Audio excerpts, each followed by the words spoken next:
স্বাগত দীপ্ত নিউজ আপডেটে। আপনাদের সাথে আছে আমি তানিয়া আফরিন।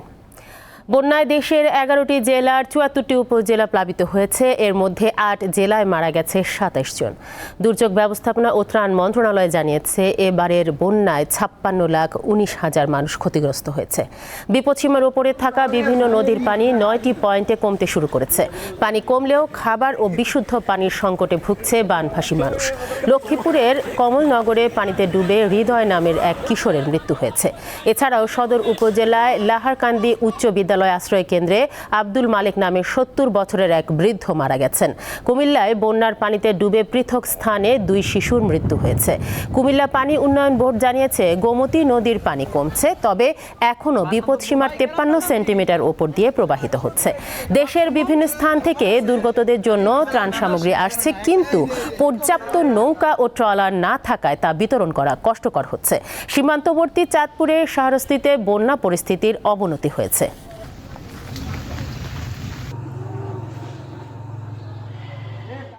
প্রায় ২.৫ কোটি টাকার মাছ তলিয়ে গেছে। আমি অসহায় পড়ে গেছি এবং আমাদের এই গ্রামের অনেক লোক পানিবন্দী আছে, এখনো অনেকে খাবার পায় না। আমরা পানিতে পড়ছি, আমরা খানা দানা নাই, কোনো রান্না বান্না করতে পারতে আসি না। আমরা কষ্টে আছি, কোনো রান্না বান্না নেই। আছে ৬ দিন পানির নিচে, গরু বাছুর নিয়ে, বাচ্চা কাচ্চা নিয়ে, নায়নাতকুর নিয়ে। নোয়াখালীর বন্যা পরিস্থিতির খবর জানাতে যুক্ত হচ্ছেন আমাদের সহকর্মী রিফাত মির্জা। রিফাত, কোম্পানিগঞ্জের মুছাপুর স্লুইস গেট ভেঙে যাওয়ার পর কোনো প্রভাব পড়েছে কি সেখানে? পাশাপাশি জেলার সার্বিক পরিস্থিতি আমাদের জানাবেন। তানিয়া, আসলে গেল ৪ দিন ভারী বর্ষণের পরে আজ সকালে কিন্তু বৃষ্টি কমেছে, এরপরে দেখা দিয়েছে রোদ্রের দেখা দিয়েছে। আসলে নোয়াখালীর পরিস্থিতির কথা যদি বলি, নোয়াখালীতে যে পানিগুলো ঢুকেছে, আসলে পানিগুলো কিন্তু নামছে না, বৃষ্টি ছাড়াও পানি বাড়ছে। আর নোয়াখালীর কোম্পানিগঞ্জে যে সুইচ গেটের কথা বলা হচ্ছে, আসলে সেটি গতকাল ভেঙে গেলেও কিন্তু ভাটার সময় পানি নামলেও কিন্তু যখন রাত্রে এটা জোয়ার আসে, তখন কিন্তু ওখানের স্থানীয় কয়েকটি গ্রামে কিন্তু প্রায় ৩ থেকে ৪ ফুট পানি উঠেছে। তারপর প্রশাসনের পক্ষ থেকে বলা হচ্ছে সুইচ গেট ভেঙে গেলেও আসলে আতঙ্কিত না হয়ে যাতে নিরাপদ স্থানে সরে আসেন তারা। তার পাশাপাশি আমি আপনাকে যদি বলি, আসলে নোয়াখালীর সার্বিক পরিস্থিতির বলতে নোয়াখালীর ৯ উপজেলার মধ্যে ৮টি উপজেলায় কিন্তু একদম পানিবন্দী রয়েছে। তার পাশাপাশি বিশেষ করে নোয়াখালীর বেগমগঞ্জে কিন্তু এখনও অবনতির দিকে যাচ্ছে। সেখানে কিন্তু পানি সকাল থেকে আমরা বিভিন্ন স্থানে ঘুরে দেখেছি। নতুন করে এখন পর্যন্ত আজকে বিকেলেও কিন্তু আমরা দেখেছি আশ্রয় খোঁজার জন্য মানুষ ঘুরেঘুরি করছেন। যারা নিচতলায় আশ্রয় নিয়েছেন তারাও কিন্তু এখন দোতলায় চলে যাচ্ছেন। সেখানে কিন্তু আসলে এক প্রকার পানি নামছে না। বিশেষ করে নোয়াখালীর বেগমগঞ্জ এবং কি চাটখিল, সোনাইমুড়ি, এই 3টি উপজেলাতেই কিন্তু আসলে পানি নামছে না। তার পাশাপাশি বলা যায়, আমরা আবহাওয়া অফিসের সাথে কথা বলেছি, গেল ২৪ ঘন্টায় ১১৬ মিলিমিটার বৃষ্টি হলেও কিন্তু আজ সকাল পর্যন্ত কিন্তু ৬১ মিলিমিটার বৃষ্টি রেকর্ড করা হয়েছে। যদিও আবহাওয়া অফিস বলছেন যে আজকের পর থেকে হয়তোবা বৃষ্টির আশঙ্কাটা অনেকটাই কমে যাবে। তো আসলে তা নিয়ে বলা যায় যে নোয়াখালীর বিভিন্ন শহরে আমরা ঘুরে দেখেছি, নোয়াখালী সদরও কিছুটা পানি নামতে শুরু করলেও কিন্তু শুধুমাত্র বেগমগঞ্জ, সেনবাগ এবং কি সোনাইমুড়ি, এই 3টি উপজেলাতে কিন্তু এখন পর্যন্ত পানি নামছে না। তার পাশাপাশি দেখা দিয়েছে ত্রাণের সংকট। বিভিন্ন স্থান থেকে ত্রাণ আসলেও কিন্তু আসলে যাতায়াতের ব্যবস্থা ভালো না থাকার কারণেই কিন্তু ত্রাণ সেখান থেকে পৌঁছানো যাচ্ছে না। তো তা নিয়ে বলা যায় যে নোয়াখালীর বেগমগঞ্জ উপজেলার পরিস্থিতি এখন পর্যন্ত অবনতির দিকে। পানি কিছুটা অঞ্চলে নামা শুরু করলেও কিন্তু পানি এখন পর্যন্ত সম্পূর্ণ নামেনি। তো এই ছিল নোয়াখালীর সদর থেকে আমার কাছে সর্বশেষ। তানিয়া, নোয়াখালী থেকে বন্যা পরিস্থিতির খবর জানাচ্ছিলেন রিফাত মির্জা। গতরাত থেকে চট্টগ্রামের সঙ্গে ঢাকার ট্রেন চলাচল শুরু হয়েছে। রাত 11:30টায় চট্টগ্রাম স্টেশন থেকে ঢাকাগামী আন্তনগর ট্রেন তুর্না নিশিতা এক্সপ্রেস এবং 11:15টায় চট্টগ্রাম ছাড়ে ঢাকাগামী চট্টগ্রাম মেইল। বন্যার পানিতে ফেনীর ফাজিলপুর এলাকায় রেলপথ ডুবে যাওয়ায় গত 22 আগস্ট থেকে চট্টগ্রামের সঙ্গে সারা দেশের ট্রেন চলাচল বন্ধ ঘোষণা করা হয়।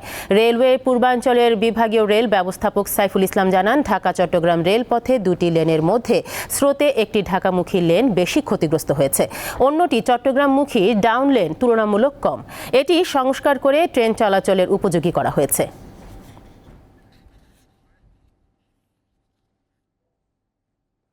ফেনী সোনাগাজীতে বন্যা দুর্গত 2 শতাধিক পরিবারের মাঝে ত্রাণ বিতরণ করেছে বাংলাদেশ প্রফেশনাল বক্সিং সোসাইটি। মঙ্গলবার ত্রাণ বিতরণ করেন বক্সিং সোসাইটির চেয়ারম্যান আসাদুজ্জামান ও সোসাইটির সদস্যরা। বন্যা পরিস্থিতি স্বাভাবিক না হওয়া পর্যন্ত ত্রাণ বিতরণ কার্যক্রম চলবে বলে জানিয়েছেন তারা। বেকারত্ব দূরীকরণের পাশাপাশি দেশের যে কোনো দুর্যোগে প্রফেশনাল বক্সিং সোসাইটি কাজ করে যাবে বলে জানিয়েছেন সোসাইটির চেয়ারম্যান। এখানে আপনারা জানেন এই যে আনসারি ভাই বাংলাদেশ প্রফেশনাল বক্সিং সোসাইটির একজন সদস্য এখানে আছে। আমার 5 জন সদস্য নারায়ণগঞ্জের রূপগঞ্জে এলাকায় গাজী টায়ারের অগ্নিকাণ্ডের ঘটনায় অতিরিক্ত জেলা ম্যাজিস্ট্রেট হামিদুর রহমানের নেতৃত্বে 8 সদস্যের তদন্ত কমিটি গঠন করেছে জেলা প্রশাসন। এদিকে প্রায় 32 ঘন্টা ধরে আগুনে পোড়া 6তলা কারখানা ভবন ধসে পড়ার শঙ্কা দেখা দিয়েছে। রবিবার রাত 10:30টার দিকে কারখানাটিতে আগুন লাগে। 21 ঘন্টা পর সোমবার রাত 7:05 আগুন নিয়ন্ত্রণে আসে। ফায়ার সার্ভিস সদর দপ্তরের মিডিয়া সেলের কর্মকর্তা তালহা জসিম জানান, কারখানা ভবনটির ভেতরে এখনো প্রচণ্ড তাপ রয়েছে। এগুলো ঠান্ডা করার প্রক্রিয়া চলছে। প্রতিষ্ঠানটির প্রধান ফটকের সামনে নিখোঁজ দাবি করা স্বজনরা এখনো অপেক্ষায় রয়েছেন।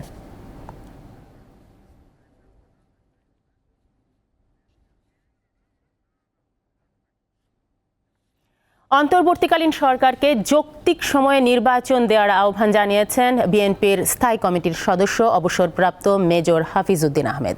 দুপুরে জাতীয় প্রেস ক্লাবে এক অনুষ্ঠানে তিনি বলেন, বিএনপির ওপর যে অত্যাচার আওয়ামী লীগ করেছে তা কেউ কারো সাথে কোনোদিন করেনি। বিএনপি 10 বছর সংগ্রাম করলেও এদের সরানো সম্ভব হতো না। ছাত্র জনতার বিপ্লবে তা সম্ভব হয়েছে। বন্ধুত্বের সম্পর্ক বজায় রাখতে শেখ হাসিনাকে দেশে ফেরত পাঠানোর জন্য ভারতের প্রতি আহ্বান জানান হাফিজউদ্দিন আহমেদ। একটি গোষ্ঠী উদ্ভট দাবি নিয়ে আন্দোলন করার চেষ্টা করছে জানিয়ে প্রধান উপদেষ্টাকে আরও কঠোর হওয়ার আহ্বান জানান তিনি।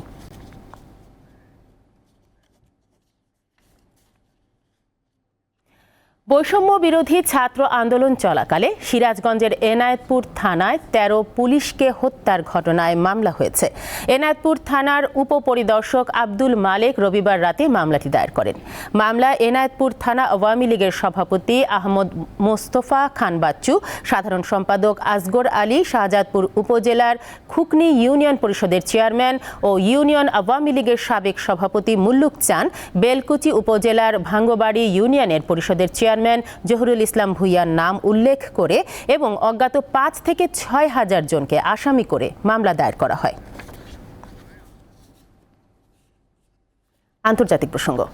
গাজায় ইসরায়েলি ভয়াবহ আগ্রাসনে ত্রাণ কার্যক্রম বন্ধ করতে বাধ্য হল জাতিসংঘ। সংস্থাটির এক কর্মকর্তার বরাতে তথ্য জানায় আন্তর্জাতিক গণমাধ্যমগুলো। প্রতিবেদনে বলা হয়, নিরাপত্তা অনিশ্চয়তায় উপত্যকায় কার্যক্রম চালাতে পারেনি সংস্থাটির কর্মীরা। বাসিন্দাদের নতুন করে মধ্য গাজার দেইর আল বালাহ খালি করার নির্দেশ দিয়েছে ইসরায়েলি সেনারা। এরই মধ্যে শুরু হয়েছে ব্যাপক হামলা। চলতি বছরেই ইসরায়েলি হামলার তীব্রতায় রাফা থেকে দেইর আল বালায় নিজেদের অপারেশন সেন্টার স্থানান্তরিত করে জাতিসংঘ। এখন আবার সেখানেই তাণ্ডব শুরু করেছে ইসরায়েলি বাহিনী। জীবন বাঁচাতে বাধ্য হয়ে সব সরঞ্জাম সেখানেই ফেলে নিরাপদ আশ্রয়ে সরে এসেছেন জাতিসংঘের কর্মীরা। তাই আপাতত পুরো গাজায় বন্ধ রয়েছে ত্রাণ কার্যক্রম। অবশ্য পরিস্থিতি একটু শান্ত হলেই আবারও কাজ শুরু করবে বলে জানায় সংস্থাটি।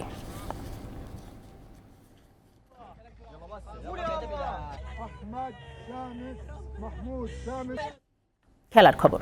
অস্ট্রেলিয়ার বিপক্ষে টি-20 ও ওয়ানডে সিরিজের জন্য দল ঘোষণা করেছে ইংল্যান্ড, যেখানে টি-20 দলে রয়েছে 5 জন নতুন মুখ।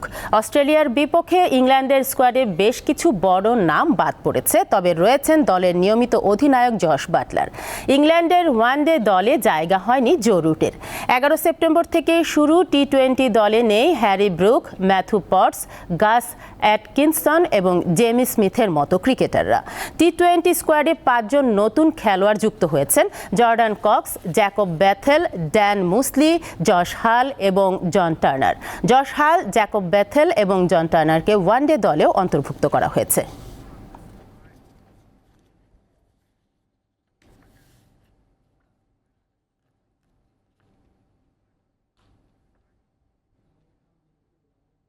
এই ছিল এখনকার মতো। আমাদের পরবর্তী সংবাদ বিকেল 5টায়। দর্শক, আরও তথ্য ও বিনোদনের খবর পেতে যুক্ত থাকুন দীপ্ত ডিজিটাল প্ল্যাটফর্মগুলোতে। ধন্যবাদ সবাইকে।